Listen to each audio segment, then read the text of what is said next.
బంగారాన్ని విడిపించి ఆ రోజు ఆన్లైన్ రేటుకే మేము కొంటాం. Sharma gold company. నమస్కారం, వెల్కమ్ టు సుమన్ టీవీ. నేను గీతాంజలి.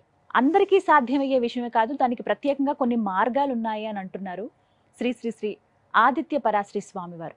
గురుగారు నమస్కారం అండి. నమస్తే. నిజంగా ఈ మధ్య చేతబడి అదే బ్లాక్ మ్యాజిక్ ఇలాంటివి అంటున్నారు, నిజంగా ఉన్నాయా? అది ఒక డిఫరెంట్ టైప్ బాణామతి చొల్లంగి ఏదో టైప్స్ ఆఫ్ చేతబడులు అంటున్నారు, నిజంగా ఉన్నాయా? 100% ఉంది. అంటే ఇలా ఇప్పుడు ఒక మనిషిని ఏమంటారు ఏదో వసం చేసుకోవాలనుకుంటారు, ఇంకోటి అదే మరుగు మందు ఇలాంటి టాపిక్స్ అంటారు, నిజంగా అవి వర్కౌట్ అవుతాయా? కెమికల్ రియాక్షన్ అది. ఇప్పుడు డాక్టర్లు కూడా వేరే ఏదైనా ఇయరాని డ్రగ్ మనకి ఇస్తే మనకు రియాక్షన్ అవుతలేదా? అట్ ద సేమ్ పసురులు ఉన్నాయి, చాలా ఉన్నాయి. మనిషిని ఆరోగ్యవంతంగా చేయొచ్చు, అనారోగ్యంగా చేయొచ్చు, మరణం కూడా చేయొచ్చు. ఇప్పుడు పుట్టినవి కాదు కదా, అనాది కాలంగా అప్పుడు పాతకాలం నుంచి వచ్చినవి ఇవి. ఇప్పుడు గోళీలు మందులు ఇవి ఉన్నాయి వల్ల, అప్పుడు అవి లేవు. పసర్లతోనే ఏదైనా చేసేవాళ్ళు కదా, అప్పుడు మరుగు మందులు మరల మందులు అప్పటి ఉంటున్నాయి. ఇవి చేతబడులు అంటారా? చేతబడులు ఉన్నాయి, అవి పనిచేస్తాయి, చేసేవాళ్ళు కూడా ఉన్నారు, చేయవచ్చు, చేయించవచ్చు అనేక రకాలుగా. లేవు అనడానికి ఆప్షన్ ఏముంది చెప్పు? చేతబడులు లేవు అనడానికి ఆప్షన్ ఏముంది చెప్పు? ఉంది అనడానికి కోటి ప్రమాణాలు చూపిస్తాను నేను. నేనే సాక్ష్యం దానికి. యాజ్ ఏ సన్యాసిగా, ఒక స్పిరిచువల్ గురువుగా మేము మంచిని ఎంత శోధిస్తామో చెడును కూడా అంతే శోధించాలి. డాక్టర్ కావాలంటే ఫస్ట్ వైద్యం తెలవాలి, వైద్యం తెలవాలంటే ఔషధం తెలవాలి, ఔషధం తెలియాలంటే ధైర్యం తెలియాలి, ధైర్యం తెలియాలంటే ఆయన అన్నిటికీ దూరంగా ఉండాలి. అర్థమవుతుందా? కోసేటప్పుడు ఇది బాడీ కదా ఎట్లా పోతా అనుకుంటే ఆయన డాక్టర్ కాడు కదా. నేను సన్యాస ధర్మంలో రాకన్నా ముందే ఎన్నో శాస్త్రాలను శోధించాను నేను. ఎన్ని తంత్రశాస్త్రాలు లేవు మనకు? ఎన్నో ఉన్నాయి. సిద్ధనాగార్జున తంత్రంలో చాలా క్లియర్గా ఉన్నది. ఈజీగా చేయొచ్చు చేతబడి, పెద్ద కష్టమేం కాదు. కానీ అది చెడు కదండి, ఇంకొకరు అవతలోనికి చెడు ఆశించడం అనేది ఎంతవరకు? ఇప్పుడు అమ్మ నేను ఒక మాట చెప్తాను. నీకు రుచిగా కావాలని చెప్పేసి ఒక కేజీ చికెన్ తెచ్చుకుంటావు, దాన్ని కోసేవాడికి డబ్బు కావాలి.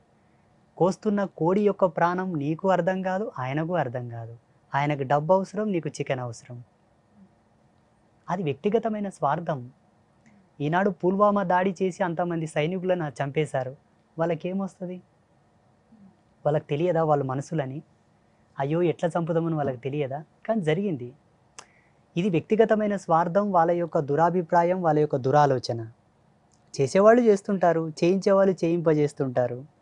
బలయ్యే వాళ్ళకి నేనేం చెప్తానంటే, చేతబడి క్రియలకు గురి అయ్యే వాళ్ళకి నేనేం చెప్తానంటే, ఏ ఇంట్లో అయితే రోజు ఉదయ సంధ్యలో దీపం వెలిగిస్తారో, ఏ ఇంట్లో అయితే రోజు సాయం సంధ్యలో దీపం పెడతారో, ఏ ఇంటి యజమాని వారానికి ఒక్కసారి అమ్మవారిని దర్శనం చేసుకుంటాడో ఆ ఇంటికి చేతబడి ఎక్కదు. సంకేతాలు ఏమైనా తెలుస్తాయండి? సంకేతాలు అంటే చూడమ్మా, ఎన్ని ఔషధాలు వాడినా ప్రభావం చూపనప్పుడు, మెడిసినల్ ప్రభావం మన బాడీ మీద పడనప్పుడు, డాక్టర్లు కూడా గ్యారంటీ ఇవ్వనప్పుడు, మేము మా వరకు ప్రయత్నం చేస్తున్నామండి ఇంకా బాగా అవ్వట్లేదు అన్నారనుకోండి, సంథింగ్ ఈజ్ రాంగ్. కుటుంబంలో కొన్ని అనూహ్యమైన సంఘటనలు జరుగుతూ ఉంటాయి. అటువంటప్పుడు విజ్ఞానవంతులైనటువంటి గురువులను కలవాలి. విజ్ఞానవంతులు, శాస్త్ర అధ్యాయం మీద పట్టున్న వాళ్ళు, మంత్ర సామ్రాజ్యం మీద పట్టున్న వాళ్ళని కలవాలి. అయ్యా మాకు ఈ సంకేతాలు వస్తున్నాయి, ఇవి ఎందుకు సూచన? ఈయన అడిగినట్లు పితృదోషాల, ఆయన అడిగినట్టు చేతబడుల, ఇంకొక అతను అడిగినట్టు పెద్దలు చేసిన పాపకర్మముల, తను చేసుకున్న పాపకర్మముల. జ్ఞానవంతుడైన వాడు, మంచి నిష్ణాతుడు దాన్ని విశ్లేషిస్తాడు, జాతక పరిశీలన చేసి ఇది ఇందు మూలంగా వస్తున్నది, నువ్వు ఇలా ఉండు, అంతే, తీరిపోతుంది. ఇంకా లేదనుకో, అవతలి వాడు స్వార్థపరుడైతే నిన్ను వాడుకుంటాడు తప్పిస్తే నీ సమస్యను వాడుకోడు. అర్థమవుతుందా? ఇప్పుడు జరుగుతున్నది అదే.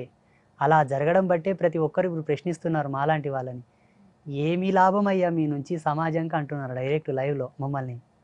మీ నుండి ఏం లాభం సమాజంకి అంటున్నారు.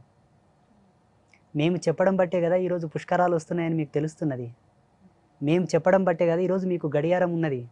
మేము చెప్పబట్టే కదా ఈరోజు మీకు క్యాలెండర్ ఉన్నది. మేము చెప్పడం బట్టే కదా మీకు గ్రహణాలు తెలుస్తున్నాయి. ఒకవేళ మా వల్ల మీకు లాభం లేదనుకుంటే ప్రపంచంలో ఉన్న ఆస్ట్రోఫిజిక్స్ అంతా కూడా డిస్ట్రాయిడ్ చేయండి, నిత్య నూతనంగా ఒక క్యాలెండర్ ఆవిష్కరణ చేయండి, ఒక పంచాంగ రచన చేయండి చూద్దాం. మీకున్న మోడర్న్ సైన్స్ని అనుసరించి చేయండి. ఈరోజు పెద్ద పెద్ద యూనివర్సిటీలలో మన వేద విజ్ఞానాన్ని అనుసరించే రీసెర్చ్లు చేస్తున్నారు. ప్రపంచానికి ఒక సందేశం ఇస్తాను నేను. పాశ్చాత్యులు ఈ దేశం మీదకి రాకన్నా ముందు విదేశాలలో ఏ ఒక్క ఆవిష్కరణ జరిగిందా? విదేశీయులు ఈ దేశం మీదకి రాకన్నా ముందు విదేశాలలో ఒక్క ఆవిష్కరణ జరిగిందా? తిరగలి కూడా లేదా ఆ దేశాల్లో, పిండి రుబ్బుకునే తిరగలి కూడా లేదా ఆ దేశాల్లో, తెలుసా? ఈ దేశం మీదకి వచ్చి ఇక్కడున్న కళాఖండములను, ఇక్కడున్న ధర్మశాస్త్రాలను, వేద విజ్ఞానాన్ని తీసుకెళ్ళిన తర్వాత వాళ్ళు రీసెర్చ్ చేసుకొని అన్ని ఆవిష్కరణలు చేశారు. ఇక్కడెందుకు కాలేదు గురూజీ అంటే ఇక్కడ దౌర్భాగ్యాలు చాలా ఉన్నాయి. 500 సంవత్సరాలు సుదీర్ఘంగా ఏడ్చినటువంటి మాలాంటి తాపసుల యొక్క ఆవేదనకు నిదర్శనంగా అయోధ్యలో రామాలయం కట్టించిన పుణ్యాత్మను ఓడగొట్టారు ఇప్పుడు ఉన్నటువంటి వాళ్ళు, ఇక్కడ ఉన్నోళ్ళు. ఇటువంటి దౌర్భాగ్యులు ఉన్నంత వరకు ఇక్కడ ఏ ఆవిష్కరణలు జరగవు, ఉన్నవే కూలగొట్టేస్తారు. ఇంకా అర్థమవుతుందా? అది సాధువుల వల్ల ఈ దేశానికి ఏ లాభం లేకపోవచ్చు, ఒక లాభం ఉన్నది. మానవుని పరివర్తనలోకి తీసుకొచ్చేది మేమే. నేను సన్యాసిని అయిన తర్వాత ఎంతోమందిని వ్యసన విముక్తుల్ని చేశాను, ఎంతోమందిని ఆల్కహాల్ నుంచి దూరం తీసుకొచ్చాను, ఎంతోమందిని ధర్మం వైపు నడిపిస్తున్నాను, జ్ఞానం వైపు నడిపిస్తున్నాను. నడవని వాళ్ళ పరిస్థితి ఏంటి?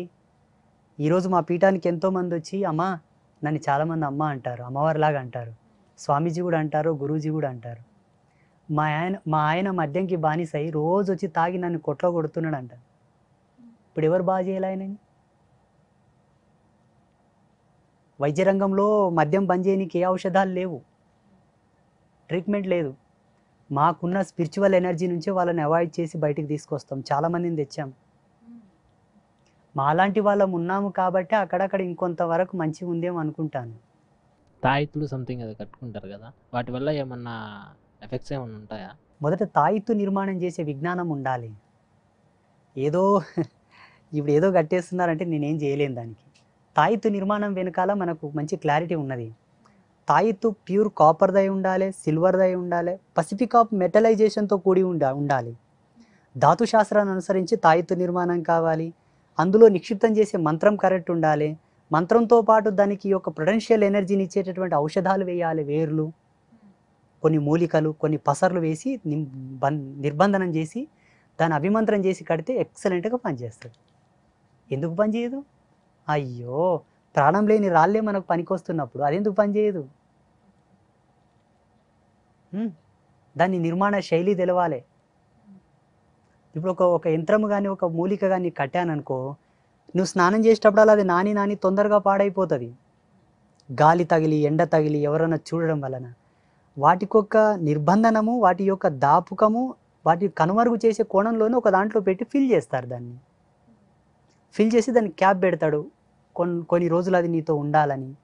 నీ ఆరా సిస్టమ్ అంతా కూడా ప్యూరిఫైడ్ చేసి నీ మీద ఉన్న నెగిటివ్ ఎనర్జీని అంతా గుంజేసిన తర్వాత ఆటోమేటిక్గా తాయిత్తు ఎగిరిపోతుంది. నీకు తెలియకుండా నీడను ఉసిపడుతుంది. అది తాయిత్తు చాలా పరమం, చాలా పవిత్రం. దాంట్లో చాలా వైజ్ఞానికమైన మూలం ఉన్నది. ఇప్పుడు తాయిత్తు అంటేనే భయపడతారు. వామ్మో తాయిత్తులా. గురుగారు, ఇప్పుడు దెయ్యాలు భూతాలని సైకియాట్రిస్ట్ ఒకలాగా చూస్తారు, ఈ గురువులు మీలాంటి వారు ఇంకొక కోణంలో చూస్తారు. ఎందుకు అలాగా? సైకలాజికల్ సబ్జెక్ట్ అనేది ఏదంటే మానసిక శాస్త్రం, అది మైండ్ రీడింగ్. అది వాళ్ళు కేవలం ఒక పుస్తక పటిమతో వాళ్ళు అయి ఉంటారు. అతను ఒక పుస్తక పటిమతో ఒక అధ్యయనపూర్వకంగా ఆయన ఆ స్థితికి వచ్చి ఉంటాడు. మేము పుస్తక పటిమ చేస్తాం, సాధన చేస్తాం, ధ్యానం చేస్తాం. మేము నేచర్తో కనెక్టివిటీ తీసుకుంటాం. ఫస్ట్ ప్రకృతికి అనుసంధానంగా మా జీవన విధానాలను మార్చుకుంటాం, దానికి అనుగుణంగా బ్రతుకుతాం. అప్పుడు పంచభూతాలు మాలో ఉంటాయి, మేము పంచభూతాల్లో ఉంటాము. పంచభూతాత్మకమైనదే దయ్యాలు, భూతాలు, ప్రేతాలు అన్నీ కూడా, మనము కూడా, జీవరాశులన్నీ కూడా. అన్నప్పుడు మా పట్టు ఎక్కుంటుందా, వాళ్ళ పట్టు ఎక్కుంటుందా? ఎంతోమంది వస్తారు మన పీఠానికి, మానసిక పరివర్తనం సరిగా లేని వాళ్ళు చాలామంది వస్తారు మనతోనికి. మేము ఆల్రెడీ సైకలాజికల్ ట్రీట్మెంట్ కూడా చేయించామండి, మేము డాక్టర్లను సంప్రదించామండి అని రిపోర్ట్లో సహా వస్తారు మాతోనికి. అంటే ఒక సాధువు యొక్క హీలింగ్ పవర్ ఎలా ఉంటుందంటే ఎన్నో అద్భుతాలను తీసుకొస్తుంది. ఆయన టచ్ అనేది ఎలా ఉంటుందంటే ఆయన హీలింగ్ పవర్ చాలా అద్భుతంగా ఉంటుంది, ఎన్నో అద్భుతాలు జరుగుతాయి. కానీ ఆయన కరెక్ట్ సాధువు అయితే, ఆయన పరిపూర్ణమైన నిష్ణాతుడైతే, ఆడంబరమైన సాధువు అయితే, ఇప్పుడు ఆయన సాధువు ముడితే ఏం కాలేదు కదంటే నేనేం చేయలేను దానికి. బోర్డులో కరెంట్ ఉందంటే ఏలు పెడితే షాక్ కొడుతుంది, లేకపోతే ఆ స్పిరిచువల్ పవర్ ఉండాలి ఆయన లోపల, ఆ ధ్యాన శక్తి ఉండాలి, యోగ శక్తి ఉండాలి, ఆ మంత్రశక్తి ఉండాలి, ఆ తపస్సు ఉంటే అద్భుతాలు జరుగుతాయి.